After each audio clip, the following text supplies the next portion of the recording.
Assalamualaikum dear students, this is me Sadaf and welcome to my YouTube channel SR Sciences. बिस्मिल्लाहिर्रहमानिर्रहीम। So students, आज का हमारा topic है classification of organic compounds. Organic compounds वो compounds जिसमें carbon और hydrogen atoms present होते हैं, उनकी क्लासिफिकेशन को आज हम डिटेल में स्टडी करने वाले हैं। ओके, हमने एक फ्लो चार्ट पे आप लोगों को एक नज़र आ रहा होगा, ये समरी है इस पूरे क्वेश्चन की। इसको याद करना आप लोगों के लिए बहुत इंपॉर्टेंट है। अगर आपको ये अच्छे से याद हो जाता है तो ये सारी हेडिंग्स याद हो जाती हैं, तो इस लॉन्ग क्वेश्चन को प्रिपेयर करना भी आप लोगों के लिए कोई भी मुश्किल नहीं होगा। ठीक है, तो सबसे पहले आप लोगों ने क्या करना है, इस फ्लो चार्ट को अपनी नोटबुक पर या अपनी टेक्स्ट बुक पर जहाँ से आप लोग इस क्वेश्चन को लर्न करोगे वहाँ पर इसको अच्छे से नोट कर लें, ताकि जब भी आप इसको याद करने बैठो आप एक नज़र इसको देख लो, ताकि आप लोगों को लॉन्ग क्वेश्चन याद करने में बिल्कुल भी कोई परेशानी नहीं हो। ठीक है, तो ऑर्गेनिक कंपाउंड्स सबसे पहले देखते हैं। ऑर्गेनिक कंपाउंड्स वो वाले कंपाउंड्स होते हैं जिसके अंदर कार्बन और हाइड्रोजन एटम्स प्रेजेंट होते हैं, उसको हम लोग क्या बोलते हैं, ऑर्गेनिक कंपाउंड्स। ठीक है, ऑर्गेनिक कंपाउंड्स जो है वो उसकी 2 टाइप्स होती हैं, open chain compounds and cyclic compounds. Cyclic compounds को हम लोग क्लोज चेन कंपाउंड्स भी कहते हैं। ठीक है, तो आपने याद रखना है कि ऑर्गेनिक कंपाउंड्स की 2 डिवीजन है, open chain compounds and close chain compounds.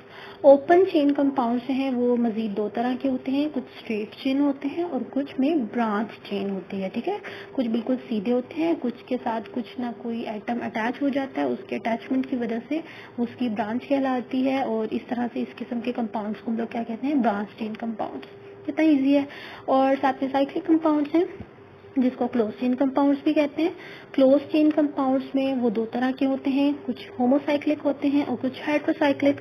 होमो का मतलब होता है सेम, मींस ऐसे साइक्लिक कंपाउंड जिनके अंदर सारे एटम सेम होते हैं, और हेट्रो का मतलब होता है डिफरेंट, वो ऐसे साइक्लिक कंपाउंड जिसमें different type of atoms present होते हैं। ठीक है, और होमोसाइक्लिक कंपाउंड हैं वो आगे मजीद उसको 2 हिस्सों में डिवाइड किया जाता है, alicyclic and aromatic. Aromatic compounds वो कंपाउंड्स जिसके अंदर बेंजीन रिंग प्रेजेंट होती है, और एलिसाइक्लिक वो वाले कंपाउंड्स जिसके अंदर बेंजीन रिंग प्रेजेंट नहीं होती। ठीक है, तो ये एक छोटी सी समरी थी, इसको आप लोगों ने जो मैंने आपको बताया इसको जहन में रखना है, ताकि इसकी डेफिनेशंस को याद करने में और उसको समझने में आपको बिल्कुल भी परेशानी नहीं हो। ठीक है, तो ट्रस्ट मी, अगर आप इसको अच्छे से याद कर लिया, इतना लेक्चर का हिस्सा आप लोगों ने गौर से सुन लिया, तो आप लोगों के लिए डेफिनेशंस को याद करना भी कोई बड़ी बात नहीं होगी, बहुत ईजी है। ठीक है, सो नेक्स्ट हम लोग चलते हैं इसको डिटेल में स्टडी करने के लिए। सबसे पहले हम पढ़ेंगे ओपन चेन और acyclic compounds. Acyclic compounds means cyclic नहीं है। Open chain compounds in which end carbon atoms are not joint with each other. ऐसे कंपाउंड्स जिनके एंड कार्बन एटम्स जो हैं वो एक दूसरे के साथ मिले हुए नहीं होते, वो फ्री स्टेट में होते हैं, वो अलहदा होते हैं, वो एक दूसरे के साथ नहीं मिले होते, उनको हम लोग क्या बोलेंगे, ओपन चेन। ठीक है, चेन आप लोगों को नजर आप एज्यूम कर सकते हो कि एक सीधी चेन, ओपन चेन जिसको हम लोगों ने बंद नहीं किया अभी, तो वो किस तरह से होगी, उसके जैसे आप लोगों को नजर आ रहा है कि ये एक चेन है, इसके सिरों पर, टर्मिनल्स पर, किनारों पर जो एंड कार्बन एटम्स हैं वो जो है एक दूसरे के साथ अटैच, जो कॉर्नर्स वाले जो कार्बन एटम्स हैं वो एक दूसरे के साथ अटैच नहीं है। बीच में सारे कितने कार्बन एटम्स होंगे वो एक दूसरे के साथ अटैच हैं, लेकिन कॉर्नर्स वाले जो कार्बन एटम्स होंगे वो एक दूसरे के साथ, फर्स्ट और लास्ट वाला एक दूसरे के साथ अटैच नहीं होगा। इस वजह से इस तरह के कंपाउंड्स को हम लोग कहते हैं ओपन चेन कंपाउंड्स हैं। ठीक है, ओपन चेन कंपाउंड्स जो है मजीद 2 तरह के होते हैं, स्ट्रेट चेन और branch chain. Straight chain. Straight chain means compounds in which carbon atoms link with each other through a single, double or triple bonds forming a straight chain. ऐसे compounds जिसमें carbon atoms जो हैं एक दूसरे के साथ मिले होते हैं सिंगल, डबल या ट्रिपल बॉन्ड्स के थ्रू, और उन्होंने आपस में मिलकर एक स्ट्रेट चेन बनाई होती है। ठीक है, उन्होंने एक स्ट्रेट चेन लाइक स्ट्रक्चर बनाया होता है। इस तरह के कंपाउंड्स को जो एक दूसरे के साथ मिलकर स्ट्रेट चेन स्ट्रक्चर बनाते हैं उसको हम लोग स्ट्रेट चेन कंपाउंड्स कहते हैं। जैसे यहाँ पे आप लोगों को एग्जाम्पल में नजर आ रहा होगा CH3, CH2, CH2 and CH3। ये हमारे पास एक स्ट्रेट चेन कंपाउंड है जिसको हम लोग क्या बोलेंगे, स्ट्रेट चेन कंपाउंड। इसका नेम जो है वो हम लोग कार्बन एटम्स के नंबर के अकॉर्डिंग जो है वो डिटरमिन करेंगे। हम लोग देखेंगे कि जितने कार्बन एटम्स होंगे उस हिसाब से इसका नाम दिया जाएगा।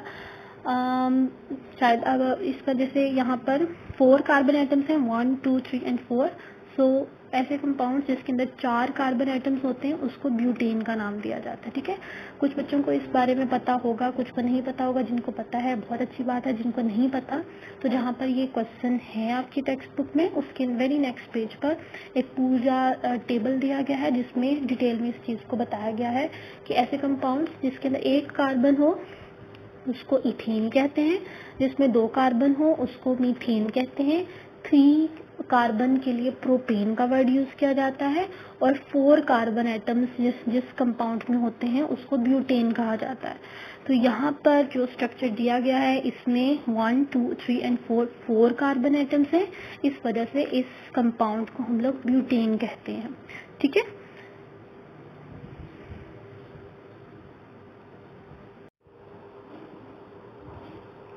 तो नेक्स्ट है हमारे पास ब्रांच्ड चेन कंपाउंड्स। वो वाले कंपाउंड्स जिनकी स्ट्रेट चेन के साथ कोई ब्रांच अटैच होती है उसको हम लोग क्या बोलते हैं, ब्रांच चेन कंपाउंड। जैसे कोई दरख्त है उसकी बहुत सारी शाखें होती हैं, उसी तरह से अगर एक स्ट्रेट चेन स्ट्रक्चर के साथ हम लोग कोई एटम जो है अटैच करा देते हैं किसी पॉइंट पर तो वो जो है स्ट्रक्चर जो है वो ब्रांच चेन कंपाउंड्स में आ जाता है। ठीक है, जैसे यहाँ पे एग्जांपल में आप लोग नजर आ रहा होगा कि एक स्ट्रेट चेन थी उसके साथ हम लोगों ने CH3 जो है उसको अटैच करवा दिया है, तो ये हमारे पास क्या है, ब्रांच स्ट्रक्चर बन गया है। अब इसका जो नेम है वो हम लोग पहले की तरह कार्बन एटम्स के नंबर से ही डिटरमिन करेंगे। जितने कार्बन एटम्स होंगे उस हिसाब से इसको नंबर दिया जाएगा, नेम दिया जाएगा, सॉरी। अब क्योंकि यहाँ पर भी 1 2 3 एंड 4 कार्बन एटम्स प्रेजेंट है, इस वजह से ये क्या है, ब्यूटेन। अब यहाँ पर आइसोब्यूटेन, आइसो जो है वो ब्रांच स्ट्रक्चर के लिए वर्ड यूज किया जाता है क्योंकि ये ब्रांच में है, इस वजह से ये जो है इसको हम लोग क्या बोलते हैं, आइसोब्यूटेन। ठीक है, नेक्स्ट है हमारे पास क्लोज चेन और साइक्लिक कंपाउंड्स। वो वाले कंपाउंड्स जो क्लोज चेन की शक्ल में होते हैं, मींस इनके जो कार्बन एटम्स जो आखिरी सिरों पर जो कार्बन एटम्स हैं वो फ्री नहीं होते, वो एक दूसरे के साथ लिंक बनाकर एक रिंग लाइक स्ट्रक्चर या एक साइकिल लाइक स्ट्रक्चर जो है वो बना देते हैं, जिसकी वजह से हम लोग क्या कहते हैं इसको, क्लोज चेन या cyclic compounds. The compounds in which carbon atoms at the end of chain are not free, means वो वाले कंपाउंड जिनके जो कार्बन एटम्स जो सिरों पे आखिरी सिरों पर जो कार्बन एटम्स हैं वो फ्री नहीं होते, वो एक दूसरे के साथ मिले हुए होते हैं। जैसे आपको यहाँ पे नजर आ रहा होगा, ये समझाने के लिए आप लोगों को मैंने ये जो तस्वीर है आपको दिखाई है ताकि आपको समझने में आसानी हो जाए। ठीक है, अब ये डिवाइड होते हैं मजीद 2 क्लासेस में, homocyclic and heterocyclic. Homo means same and hetero means different. ठीक है, अब homocyclic compounds, homo mean same, वो वाले कंपाउंड्स जिसके अंदर जो साइकिल से हम बताया कि ये रिंग लाइक स्ट्रक्चर होगा। होमोसाइक्लिक कंपाउंड्स वो वाले कंपाउंड्स होते हैं जिसमें सारे एक जैसे एटम्स हैं। ठीक है, एक वन काइंड के ही एटम्स होंगे, उनको हम लोग क्या बोलेंगे, होमोसाइक्लिक कंपाउंड। जैसे इसके वर्ड से हम लोगों को अंदाजा हो रहा था कि होमो का मतलब ही सेम होता है, तो ऐसा साइक्लिक कंपाउंड, ऐसे साइक्लिक कंपाउंड जिनके अंदर सारे सेम टाइप ऑफ एटम्स होंगे उनको हम लोग क्या बोलेंगे, होमोसाइक्लिक कंपाउंड्स कहेंगे। होमोसाइक्लिक कंपाउंड्स भी जो है वो मजीद 2 कंपाउंड्स में डिवाइड होते हैं, aromatic compounds and alicyclic compounds.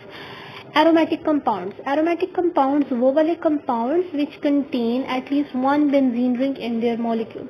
ऐसे मॉलिक्यूल जिनके अंदर कोई एक या एक से ज्यादा बेंजीन रिंग होगी, या आपको बेंजीन का स्ट्रक्चर में दिखा देती हूँ, उसके लिए आपको पहले ही पता होगा कि बेंजीन का स्ट्रक्चर किस तरह से होता है। ये बेंजीन रिंग है, अगर किसी कंपाउंड के अंदर एक बेंजीन रिंग या एक से ज्यादा बेंजीन रिंग्स होंगी तो वो कंपाउंड्स कौन से होंगे, एरोमेटिक कंपाउंड। जैसे आप लोगों को नजर आ रहा होगा कि यहाँ पे 2 बेंजीन रिंग एक दूसरे के साथ अटैच हैं, तो इस वजह से इसको हम लोग किसका नाम दिया, इस कंपाउंड का नेम जो है वो क्या है, नफ्थलीन का नाम दिया है।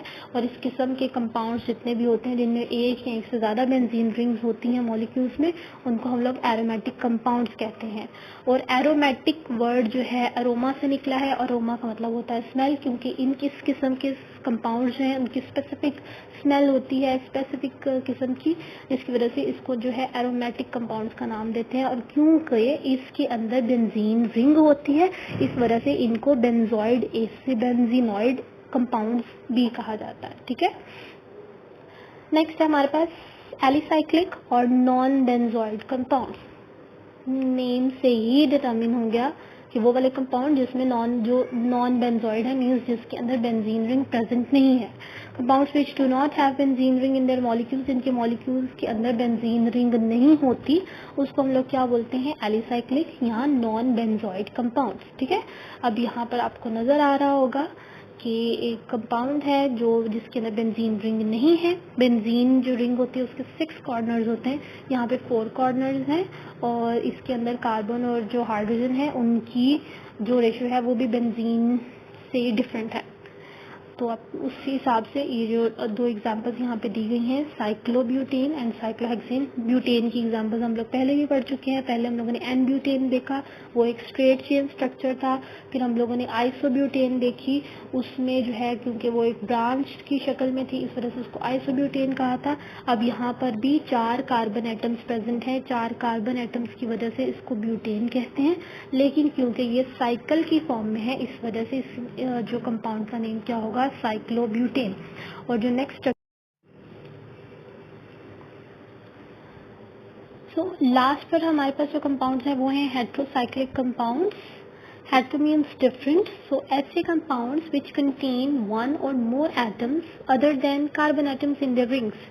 ऐसे साइक्लिक कंपाउंड्स, ऐसे रिंग लाइक कंपाउंड्स जिसके अंदर कार्बन के अलावा भी कोई और एटम, कोई डिफरेंट एटम्स हो सकते हैं, उनको हम लोग क्या बोलेंगे, हेट्रोसाइक्लिक कंपाउंड्स। कार्बन तो मस्ट होगी क्योंकि हम लोग यहाँ ये जो है ऑर्गेनिक कंपाउंड्स की क्लासिफिकेशन पढ़ रहे हैं, और जैसे मैंने पहले बताया था ऑर्गेनिक कंपाउंड्स होते ही वो हैं जिसके अंदर कार्बन और हाइड्रोजन एटम्स प्रेजेंट होते हैं। सो इन स्ट्रक्चर्स के अंदर कार्बन और हाइड्रोजन एटम तो मस्ट होगा। अगर कार्बन और हाइड्रोजन के अलावा कोई और डिफरेंट एटम इसके साथ आके अटैच हो जाता है, इसके अंदर प्रेजेंट होता है, तो इस किस्म के कंपाउंड को हम लोग क्या बोल रहे हैं, heterocyclic compounds. So compounds which contain 1 or more atoms other than carbon atoms in their rings are called heterocyclic compounds। जैसे आप लोगों को यहाँ पे एग्जांपल्स नजर आ रही होंगी कि एक स्ट्रक्चर है जिसके एक कॉर्नर पर S जो है लिखा नजर आ रहा है। S जो है सल्फर को डिनोट करता है, और जहाँ पर जिन कॉर्नर्स पे कोई एटम्स जो है अब शो नहीं हो रहा, इट मीन्स यहाँ पर कार्बन एटम्स प्रेजेंट है। ठीक है, और सल्फर की प्रेजेंस की वजह से इसको हम लोग थायोफीन का नाम देंगे। और सेकंड स्ट्रक्चर है, इसमें बेंजीन लाइक स्ट्रक्चर है जिसके एक कॉर्नर पर N नजर आ रहा है। N नाइट्रोजन को डिटरमिन करता है, को डिनोट करता है, जो है इसकी वजह से, N की प्रेजेंस की वजह से इसको हम लोग पायरिडीन का नाम देते हैं, स्ट्रक्चर को हम लोग पायरिडीन कहते हैं। ठीक है, सो स्टूडेंट्स ये था आज का हमारा लेक्चर। जैसे मैंने आपको बताया था स्टार्ट में कि आपने क्या करना है, सबसे पहले लास्ट पर मैं आपको ये दोबारा समरी एक दफ़ा से दिखा रही हूँ, और मैंने जैसे पहले आप लोगों को बताया था इस लॉन्ग क्वेश्चन को समझने के लिए, याद करने के लिए सबसे पहले आपको इस समरी का, इस फ्लो चार्ट का याद होना बहुत ज़रूरी है। अगर आप स्टार्ट में सिर्फ इस समरी को, इस फ्लो चार्ट को अच्छे से याद कर लेते तो ये बिल्कुल भी मुश्किल नहीं है। जैसे इतना सिंपल सा है, ऑर्गेनिक कंपाउंड्स हैं, उसकी 2 ब्रांचेस हैं, open chain and close chain. Open chain की मजीद 2 ब्रांचेस हैं, स्ट्रेट चेन है और एक है ब्रांच चेन। और जो साइक्लिक कंपाउंड्स हैं जिनको क्लोज चेन भी कहते हैं, इनकी भी 2 टाइप्स हैं, होमोसाइक्लिक, हेट्रोसाइक्लिक, और होमोसाइक्लिक है उसकी मजीद 2 टाइप्स हैं, alicyclic and aromatic. So simple, इसको आप अच्छे से याद करें। अगर आप इसको अच्छे से समझ लेते हैं, इसको याद कर लेते हैं, तो एटलीस्ट आपकी हेडिंग्स जो हैं वो बन जाएंगी, और आप इसको समझ लेते हो तो डेफिनेशंस याद हो जाएंगी इजीली। और अगर आपको मजीद को बीच में कोई डेफिनेशन अगर नहीं भी भूल भी जाती है, तो एटलीस्ट आपको अगर हेडिंग्स आती होंगी तो आप अपने कॉन्सेप्ट्स के हिसाब से उसको लिख सकते हो कुछ ना कुछ, जो कि मार्क्स गेन करने के लिए बहुत इंपॉर्टेंट है। सो एक मेरी आपको छोटी सी टिप थी इस लॉन्ग क्वेश्चन को अच्छे से याद करने की, जो कि बहुत इंपॉर्टेंट भी है। सो अच्छे से याद कीजिएगा। अगर आपको कोई परेशानी हो, कोई तरह, तो आप मुझसे पूछ सकते हैं। So thank you so much, good luck.